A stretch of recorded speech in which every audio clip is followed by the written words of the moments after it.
Hi friends, welcome to my YouTube channel. Friends అందరికీ నమస్తే. భారత్ శ్రీలంక మొదటి టెస్టు మ్యాచ్. దేశవాళిలో దుమ్ము రేపిన భారత జట్టుకు ఎంపికైన దేవత్ పడిక్కల్ అంతర్జాతీయ స్థాయిలోనూ అదే జోరు కనబరిచాడు. ఫ్యాట్రిస్ మ్యాచ్లో ప్రత్యర్థి బౌలర్లతో చెడుగుడు ఆడుకున్న పడిక్కల్ శ్రీలంకతో తొలి టెస్టులో అజయ్ సెంచరీతో కదం తొక్కాడు.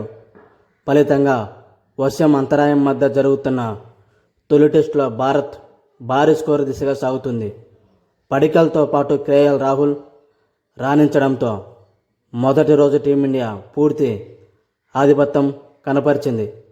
భారత క్రికెట్ జట్టుకి ఇది 600 టెస్టు మ్యాచ్ కాగా ఇప్పటికే బలమైన పునాది వేసుకున్న గిల్ బృందం ఎంత స్కోరు చేస్తుందనేదే ఆసక్తికరం. గాలే వేదిక ప్రపంచ టెస్ట్ ఛాంపియన్షిప్ WTC ఫైనల్కు చేరాలంటే వరుస విజయాలు సాధించాల్సిన నేపథ్యంలో శ్రీలంకలో అడుగుపెట్టిన భారత క్రికెట్ జట్టు తొలి అడుగు బలంగా వేసింది. 2 మ్యాచ్ల సిరీస్లో భాగంగా శనివారం ప్రారంభమైన తొలి టెస్టులో టీమిండియా భారీ స్కోరుపై కన్నివేసింది. టాస్ గెలిచి మొదట బ్యాటింగ్ ఎంచుకున్న శుభం గిల్ సారథ్యంలోనే భారత జట్టు శనివారం తొలి రోజు ఆట ముగిసే సమయానికి 73 ఓవర్లో 2 వికెట్ల నష్టానికి 288 పరుగులు చేసింది. 1 డౌన్ బ్యాటర్లో దేవత్ పడిక్కల్ 178 బంతుల్లో 131 రన్స్, 12 ఫోర్లు, 1 సిక్స్ కెరీర్లో తొలి సెంచరీతో అదరగొట్టాడు. దాదాపు 2 ఏళ్ల తర్వాత టెస్ట్ జట్టులో చోటు దక్కించుకున్న పడిక్కల్ ఘనంగా చాటాడు. స్పిన్నుకు అనుకూలిస్తున్న పిచ్చిపై శ్రీలంక బౌలర్లను అతను సమర్థవంతంగా ఎదుర్కొన్నాడు.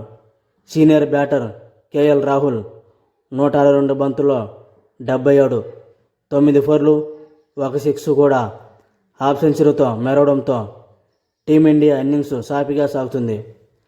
అర్ధశతకం అనంతరం రాహుల్ గాయంతో మైదానాన్ని వీడగా పడిక్కల్తో కలిసి పంతు 36 బంతులు 27, 3 ఫోర్లు, 1 సిక్స్ క్రీజులో ఉన్నాడు. జైస్వాల్ 37 బంతుల్లో 32, 5 ఫోర్లు రన్అట్గా వెనుదిరగా కెప్టెన్ శుభం గిల్ 16 ఎక్కువసేపు నిలవలేకపోయాడు. శ్రీలంక బౌలర్లో ప్రభాత్ జయసూర్య ఏకైక వికెట్ పడగొట్టాడు. జైస్వాల్ రన్అట్. మొదట బ్యాటింగ్ దిగిన భారత జట్టుకు మెరుగైన ఆరంభం లభించేలా కనిపించి తొలి వికెట్కు 47 పరుగులు జోడించిన అనంతరం దూకుడుగా ఆడుతున్న జైస్వాల్ అనూహ్యంగా రన్అట్ అయ్యాడు. ఇన్నింగ్స్ 11 ఓవర్ల చివరి బంతికి రాహుల్ మిడాన్ దిశగా షాటు ఆడి సింగిల్ తీసేందుకు ముందుకొచ్చాడు. అదే సమయంలో జైస్వాల్ బౌలర్ను ఢీకొట్టి కింద పడ్డాడు. అప్పటికే రాహుల్ చాలా ముందుకు వచ్చేగా సమన్వయం లోపంతో జైస్వాల్ నిరాశగా పెవిలియన్ బాట పట్టాల్సి వచ్చింది. 150 పరుగుల భాగస్వామ్యంతో తొలి వికెట్ కోల్పోయిన టీమిండియా ఏమాత్రం వెనక్కి తగ్గలేదు. రాహుల్కు జత కలిసిన పడిక్కల్ పూర్తి సాధికారకతతో ముందుకు సాగాడు. దీంతో సులువుగా పరుగులు వచ్చాయి. మరో వికెట్ పడకుండా తొలి సెషన్ను ముగించిన టీమిండియా వర్షం అంతరాయం అనంతరం రెండో సెషన్లో దూకుడు కనబరిచింది. ఈ క్రమంలో మొదట పడిక్కల్ 81 బంతులు అర్ధశతకం పూర్తి చేసుకోగా 127 బంతులు హాఫ్ సెంచరీ మార్కు దాటిన రాహుల్ శ్రీలంక బౌలర్ల సహనాన్ని పరీక్షించాడు. ఈ జోడిని విడదీసేందుకు లంక బౌలర్లు ఎంత ప్రయత్నించినా ఫలితం లేకపోయింది. రెండో వికెట్కు 150 పరుగులు జోడించిన అనంతరం కండరాలు పట్టేయడంతో రాహుల్ గ్రౌండ్ను వీడాల్సి వచ్చింది. టీ విరామం అనంతరం పడిక్కల్ 134 బంతుల్లో సెంచరీ పూర్తి చేసుకోగా గిల్లు విఫలమయ్యాడు. చివరిలో పంతు దూకుడు కనబరిచాడు. అభ్యర్థమైన 3వ వికెట్కు పంతు, పడిక్కల్ 52 పరుగులు జోడించారు. వాన ఆటంకం. ఊహించినట్టు తొలి టెస్టుకు వర్షం అంతరాయం కలిగించింది. లంచ్ అనంతరం రెండో సెషన్ ప్రారంభానికి ముందు భారీ వర్షం ముంచెత్తింది. దీంతో దాదాపు గంటన్నర పాటు ఆట నిలిచిపోయింది. అనంతరం మూడో సెషన్లోనూ మరోసారి వరుణుడు పలకరించడంతో మ్యాచ్ నిలిచిపోయింది. అయితే ఈ ప్రభావం భారత్ బ్యాటింగ్పై పెద్దగా పడలేదు. వెలుతురులేమి కారణంగా తొలి రోజు ఆట నిలిచిపోగా మిగిలిన 4 రోజుల్లోనూ మ్యాచ్కి వర్షం అడ్డుపడే అవకాశాలు చాలా ఉన్నాయి. 2024లో ఆస్ట్రేలియాపై చివరి టెస్టు మ్యాచ్ ఆడిన దేవత్ పడిక్కల్ శ్రీలంక పర్యటనకు ఎంపికైన అతడికి తుది జట్టులో చోటు దక్కుతుందని ఎవరూ ఊహించలేదు. అయితే గాయం కారణంగా సాయి సుదర్శన్ సిరీస్కు దూరం కావడం, అదే సమయంలో శ్రీలంక క్రికెట్ 11తో జరిగిన ప్రాక్టీస్ మ్యాచ్లో భారీ సెంచరీ చేయడంతో పడిక్కల్కు ఈ అవకాశం వచ్చింది. 2 ఏళ్ల తర్వాత టీమిండియాలోకి చోటు దక్కించుకున్న పడిక్కల్ తనపై పెట్టుకున్న నమ్మకాన్ని నిలబెట్టుకున్నాడు. గత 20 టెస్టుల్లో భారత జట్టు తరపున 3వ స్థానంలో బరిలోకి దిగిన ప్లేయర్ ఒక్క సెంచరీ కూడా నమోదు చేయలేకపోగా ఆ లోటును పడిక్కల్ భర్తీ చేశాడు. ఆరంభంలో వన్డే తరహాలో బంతిగా పరుగు చొప్పున రాబట్టిన అతడు ఆ తర్వాత మంచి మద్దులు గౌరవిస్తూ ముందుకు సాగాడు.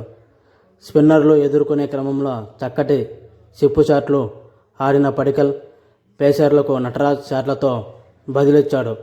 లెగ్ దిశగా సులువుగా పరుగులు రాబట్టిన అతడు తన ట్రేడ్మార్క్ పంచు షాట్లతో అలరించాడు. కర్ణాటక తరపున దేశవాళుల రాహుల్తో కలిసి ఎన్నో మ్యాచ్లు ఆడిన ఈ లెఫ్ట్ హ్యాండర్ అంతర్జాతీయ స్థాయిలోనూ అదే దూకుడు కనబరిచాడు. సెంచరీ అనంతరం కూడా అలసత్వాన్ని తావివ్వకుండా పూర్తి నియంత్రణతో బ్యాటింగ్ చేస్తూ అభిమానులను ఆకట్టుకున్నాడు. రెండో రోజు కూడా అతడు ఇదే జోరు కొనసాగిస్తూ క్రీజులో పాతుకుపోతే భారత్ భారీ స్కోరు చేయడం ఖాయమే. జైస్వాల్ అరుదైన ఫిట్ 30 టెస్టులు 30 వేదికలు. భారత బ్యాటర్ జైస్వాల్ శనివారం శ్రీలంకతో తొలి టెస్టు సందర్భంగా అరుదైన ఫిట్ నమోదు చేసుకోగా గాలిలో ప్రారంభమైన టెస్టు అతని కెరీర్లో 30వది. ఇప్పటి వరకు ఆడిన అన్ని టెస్టులను అతను 30 వేరు వేదికలపై ఆడడం విశేషం. ఏ ఒక్కచోట కూడా అతను రెండోసారి టెస్ట్ మ్యాచ్ ఆడలేదు. 2023 జూలై 12న వెస్టిండీస్లోని రోస్ మైదానంలోకి అరంగేట్రం చేసిన జైస్వాల్ భారత్తో పాటు ఆస్ట్రేలియా, ఇంగ్లాండు, వెస్టిండీస్, దక్షిణాఫ్రికా, శ్రీలంకలో టెస్టు బరిలోకి దిగాడు. గతంలో భారత్ తరపున సచిన్ టెండూల్కర్ తన తొలి 30 టెస్టులు వేరేరు వేదికలు ఆడగా సంజయ్ ముజేకర్ తన తొలి 33 టెస్టులను కూడా ఇదే తరహాలో వేరూరు మైదానంలో ఆడాడు. ప్రస్తుతం టెస్టు జట్టులో రెగ్యులర్ ఓపెనర్ అయిన జైస్వాల్ శ్రీలంకతో 2 టెస్టుతో పాటు న్యూజిలాండ్ కూడా 2 టెస్టులు ఆడితే అతడు రికార్డు కూడా 33కు చేరుతుంది. పడిక్కల్ ప్రతాపం. కేఎల్ రాహుల్ అర్ధశతకం. భారత్ తొలి ఇన్నింగ్స్ 282 రన్స్ 2 వికెట్లు. శ్రీలంకతో తొలి టెస్టు అజయ్ సెంచరీతో అదరగొట్టిన బ్యాటర్. ఓకే ఫ్రెండ్స్, ఇంతటితో వీడియో కంప్లీట్ చేస్తున్నా. నచ్చితే లైక్ చేయండి, షేర్ చేయండి, కామెంట్ చేయండి, సబ్స్క్రైబర్ చేసుకోండి. Thank you for watching. Have a nice day. Have a good day.